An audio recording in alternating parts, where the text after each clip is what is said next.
Hey, here we are, second half of the week of the first week of the 8-week summer semester, first summer semester. Lots of numbers there of English 132.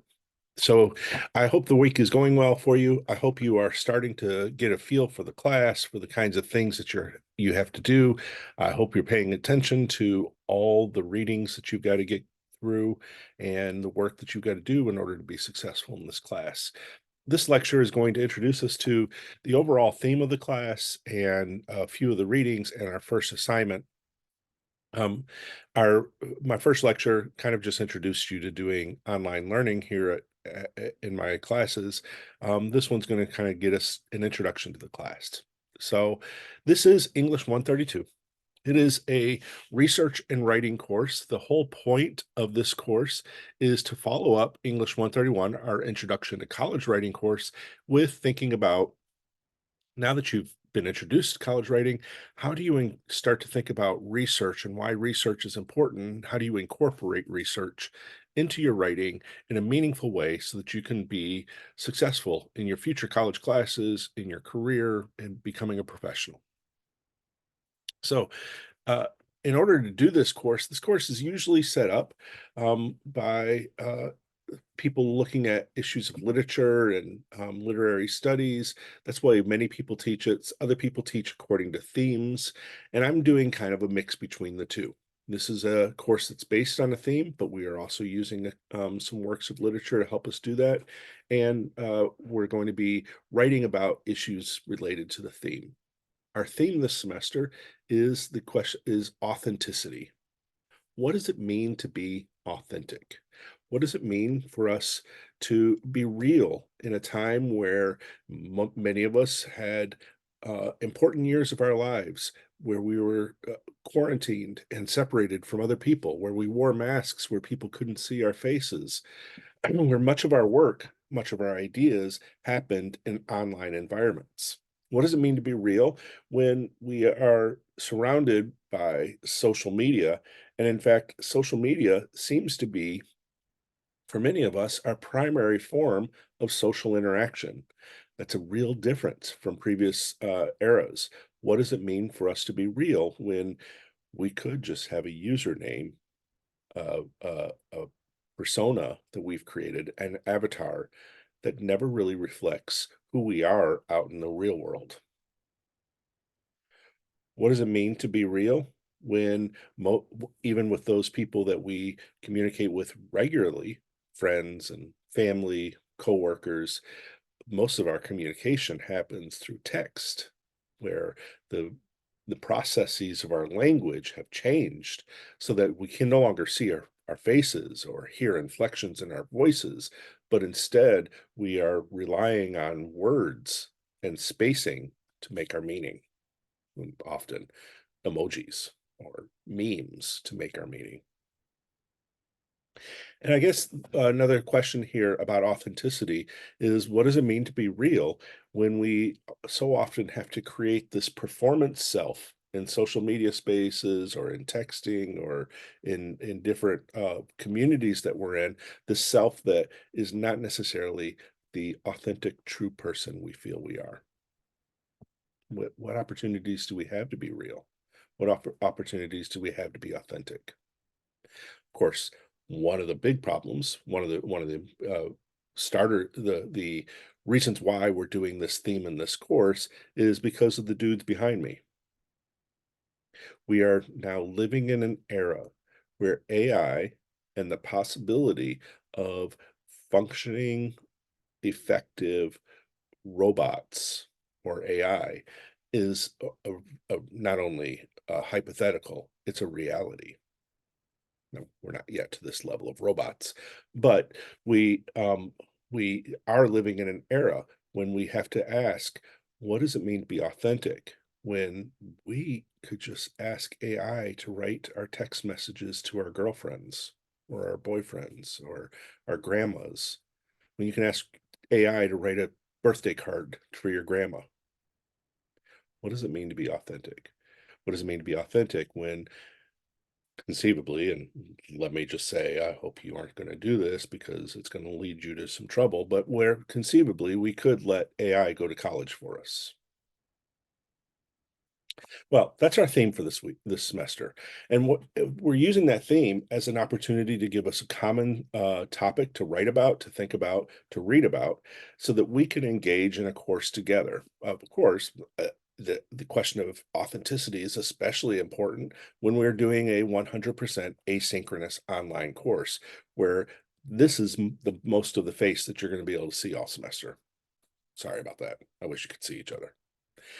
What does it mean to be authentic when you are relying on chat boards to be able to communicate with each other? Our readings this semester, we're going to have 3 books that you have to purchase, and you must purchase these books. You can find an online version of the book. Great, that's fine. I don't care if you actually buy the book, but you've got to have the books in your possession. I do actually think it's better to read on paper with your fingers going through line by line, and a pen and a highlighter with you so that you can figure out things that are meaningful for you. But, ultimately, it's your decision on how you decide to engage with the text, but you are required to read the text, and they're going to be useful in the things that we're doing. We've got 3 texts. One of them I think I might have left at my office at the school.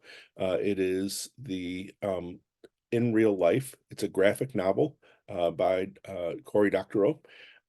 So it's a cool little book, graphic novel. We're going to start reading that next week. So you need to go ahead and make sure you purchase it. And the next one is Do Androids Dream? It disappeared in my inauthentic virtual world.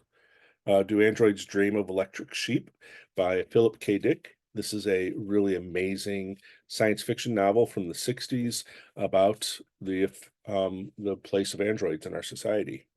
And then the third book we have is, I think Rushkoff would find this very funny, called Team Human by Douglas Rushkoff. Sorry, I can't get it to show up. Sort of right there. Okay. Douglas Rushkoff is a longtime scholar and philosopher and theorist of the digital world of technologies and the ways they affect human relationships. And Team Human is a really great book that is going to give us some stuff to think about. In addition to those 3 books, we're also going to be reading lots of different essays and watching videos and encountering different kinds of texts through the course. I do think it's important at this point to remind you again that this is a 8-week course. It's effectively a 7-week course, and we've got to do 16 weeks worth of work in that 7 weeks. So the three books that I've asked you to buy and that you're going to have to read for this class, that's a lot of reading in 7 weeks, especially if you don't read very much. And then on top of that, you've got all kinds of essays like we did this week and other lectures to watch. So there's a lot of textual stuff that you're going to have to bring in this semester, even as you're writing and bringing stuff out over the next 7 weeks. Be prepared. I hope you've got time to do this. I hope you haven't signed up for this course thinking, oh, it's a summer course, it's going to be easier. It's not. This course has to be the same course we teach in the 16-week semesters, and it has to be able to transfer to all institutions that across the United States that teach this very same kind of course. We want this course to have validity, authenticity at those other institutions, and if that's the case, then we've got to teach the same course. So be prepared for that. If you're taking other courses, recognize that you've got to get this work done. And if you don't, it affects your ability to be successful in this course. This week, we had a number of different readings, and I want you to make sure that you see the purposes behind those readings. Unfortunately, unlike in an online or in an in-person class where we would come into the class and we would talk about the Discourse Communities article, or we would talk about the Pseudo Communities article, and we would talk about it and maybe debate it and talk about what was interesting, what we got from it. We don't have the ability to do that in an online course, so pretty much you have to read the article and then reflect on it in your journal. And then if you've got questions, ask me those questions, send me an email. We'll probably have more discussion boards over our readings as we go. This week I didn't want to pop one in there, but I want you to see something about the three readings we had. We are the three types of readings we had. The discourse communities and the pseudo communities article are both theoretical articles or idea-based articles. They give us ideas for the subjects that we're talking about. In this case, authenticity. What does it mean to be authentic within different communities? What is a pseudo community and why is that an important idea? Those ideas should be helpful for you as you're thinking about your ideas for your own writing, as you're thinking about your ideas about this theme. The theoretical idea stuff, the things that are providing you um, ways to think about our problems or our issues should be helpful. So for instance, we're going to talk about the assignment here in just a minute, but there's a basic research question to that assignment. How would the discourse communities article, how would the pseudo communities article help you understand that research question? And how would these be forms of research for that paper? The generation the Pew Research generational article about different generations is another type of reading we're doing, and that is informational. It's giving you information or definitions that might be helpful for you thinking about the different themes that we're doing, that might help, that might give you background ideas and information for the different themes that we're doing. And that too could be useful in the paper that you're doing. In fact, I imagine that generational Pew Research generational article will be useful in this first paper. The third type is the primary research chapter that is telling you how to do primary research. And that's a process how-to article. It's a textbook article that is teaching you how to do primary research, how to set up interviews and how to do it ethically and how to ask questions. That's a very useful article for you, and it should be helping you do your assignments. All of this reading stuff is part of the class. And then the other part of the class is, of course, the discussions we're having. You've got a couple of discussions this week and the journal you have. Sometimes in an online course, those discussions can be kind of meaningless, or you can see people that treat them just like, oh, I got to put some bullshit up and get credit for it. That's all I care about. And once that happens with a couple people in a class, those discussion boards go downhill really quickly because everybody says, "Oh, this person thinks it's bullshit. I guess I should think it's bullshit," and so they put bullshit in as well. I don't intend the discussion boards to be just busy work that you got to type in a few sentences and get it done. I look at the discussion boards as accomplishing a few goals. One, they're giving you things to think about for the writing that you're doing for this class. So they're giving you a chance to work over ideas and images and language for the writing work you're doing for the class. Two, they're asking you to engage in professional discourse, to think about yourself as being in a part of a real professional community, this class, and asking you to engage with it meaningfully. And that means that it's not just about the bullshit that you put up with it there, but also you reading other people's words and thinking about them and their ideas and engaging. And the third reason why those discussion boards are important is they show me that you are real. They show me that you're authentic, that you are authentically engaged, that this is an authentic course for you. It's important that you take them seriously, that you spend time doing it. I would imagine we're going to have probably two discussion boards each week, and I would imagine each one will take you an hour out of your time.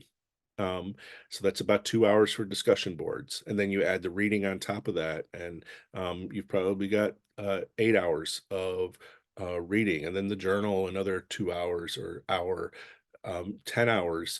And if you think about it, actually, that's not all that much work. I know that sounds silly. It's a lot of work, but during a given week, of a 3 credit hour course during a 16-week semester, you're expected to do about 3 credit hours in a class and then double that amount of time outside of the class with studying and preparing for the class. So that means that you would be spending about 9 to 10 hours every week working on a class. Well, we've got a class that is taking a regular semester and squeezing it down more than half. And so you are doing more than 2 weeks worth of work each week. That means that you should probably be spending 20 to 25 hours working on each class that you're taking in order to be able to learn this stuff. It's a lot of work, but I want to see that you're authentically engaged. And that also goes with the journals. The journals are an exercise in you showing me that you're doing the reading, that you're learning from the reading, and that you're reflecting on the reading. It is not just you doing bullet point notes. It is although bullet points are perfectly fine for doing the note portion, it is about you showing me that you are engaged with the reading. Let's go to what is presumably the main point of the class, and that is our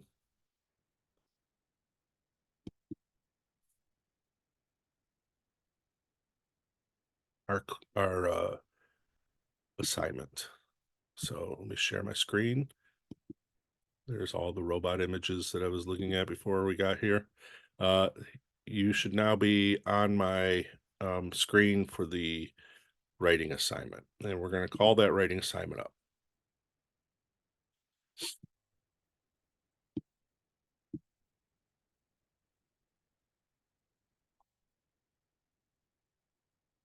Here's your writing assignment. Generational authenticity. Now, I know you can read, and of course, for this class, you've got to read everything. But I think it's helpful for an assignment for you to hear it out of my voice, and it gives me a chance to stop and talk about a couple of things as we go. So here's the assignment. For this assignment, you will be exploring ideas, building data, and developing meanings about the following research question. How do people of different generations define and experience connectivity with others in 2024? So let me just stop right there and show you a couple things that this assignment's already doing at the English 132 level that's different than the English 131. This is a research-based assignment. It is asking you to focus on primary research, building data from primary research, and then to develop meanings about them in relation to a research question. So that's doing the next level of writing, the next level of research writing for your college career.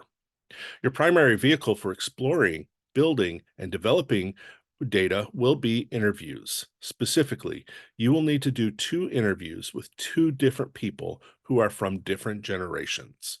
One interview will be done with a person born after 2000. The second interview will be done with a person born before 1984. So one person will be 24 years of age or younger, and one person will be 40 years of age or older. Now we've got a gap there, right? What about all those people born between 1985 and 1999? And those people are interesting enough. I've got a daughter that's in that range, but I really want to make sure we're getting somebody who's kind of well into their adulthood and somebody who's still fairly adolescent in their experience. So having the split is an interesting opportunity for that discussion. We're skipping a generation in between. While interviewing these 2 people, you'll be trying to figure out how they feel about relationships with others in 2024 and how they go about maintaining those relationships. To discover these things, you will need to craft careful interview questions, engage in thoughtful conversation guided by your questions, document detailed and accurate data, and process and analyze your data to develop meanings. After you've done your interviews, you will then write a paper that will attempt to offer insight into your findings and into your general conclusions about how people from different generations build connectivity with others in 2024. Your paper may also use specific examples drawn from your experiences, media, technology, social movements, and readings we have covered in class, like discourse communities or pseudo communities. Any and all sources you use in the paper, including your interviews, must be documented. So here are their specific requirements. Craft a set of 10 interview questions that follows our models for good interview questions that seek to answer the above research question. Present a research proposal in a discussion board in week 2. Your proposal will include your 10 questions, information about your 2 interview subjects, and a paragraph detailing your plans for conducting the interviews. That discussion board, people are going to comment on it and give you feedback on how they think your interviews will go with those questions. And so it's going to be an interactive discussion board workshopping the research proposal. Then you're going to perform 2 interviews with 2 different people, one born after 2000, one born before 1984. Then you're going to document your data via transcriptions, recordings, and or a detailed research memo. So you're going to have to show that you actually did this work and you need to document it. Then you write a 3-page paper about how people from different generations experience connectivity with others in 2024. You're going to participate in a workshop on that paper in week 3, and then you're going to submit your final materials for this assignment in week 4. Those materials will include your original research proposal, your data from the interviews, your carefully written, documented, revised paper, and all submitted online. So that's your assignment. It's it may sound a little different in the way that it's coming, but it's really not all that difficult, other than you've got to do the work and you've got to get on the work right now. Notice week 4 is when the revised draft of this paper is due. Because though we are taking the semester and squeezing it down into 16 weeks, it's really hard to squeeze that writing process down from 16 weeks to 7 weeks. So we've got a little bit of extended times for completing papers. But we've got a lot of work to do in between this time. So you've got this paper assignment, the revision of which will be due week 4. We're going to start the second writing assignment probably week 3, maybe week 2, so that you can go ahead and jump on that one as well. That's the stress of the 7-week semester. This assignment is not should not be all that horribly difficult, other than the amount of work you got to put into it, and you got to put that work in. This should be genuine though, right? You're not just going to BS your way through a paper here. You are actually going to find data, record data, think about data, and then make that data meaningful for your readers. You're going to use that data in proving something about how different generations think about connectivity with each others in 2024. That's your assignment. I'm going to have a discussion board next week that's going to ask you to, if you've got questions about the assignment, pop them in. Or if and maybe an ongoing discussion board of questions about the class or the readings, pop it in. We're going to start that discussion board next week. That's going to be kind of a more general, hey, how are things going? What questions do you have? And that will be every week. And then we'll have our regular discussion boards as well. We've talked about a lot here. We are I know this is a lot to do in a video where you got to watch my face. That's a lot to take in. Sorry about that. But notice this is going to be what, a 25 minute lecture. And that's given our time frame. Remember, even though this may seem like a lot of a lecture, it's really not all that much when you look at a regular 16-week semester. And I need to keep on emphasizing this point so you recognize that this is that you've got to be engaged. I want you to be successful. And in order to be successful, you've got to be engaged with what's going on. One more thing to talk about here, and that is, here's a quiz. I want you to include this quiz in your reading journal. It's a quiz over the reading for the week. Now, you're already doing a reading journal. That's going to show me that you're doing the work. But this is one way of me kind of really seeing how closely you're reading the material. And if you're not reading it closely, then you've got to go back and review it in order to answer this quiz. So I would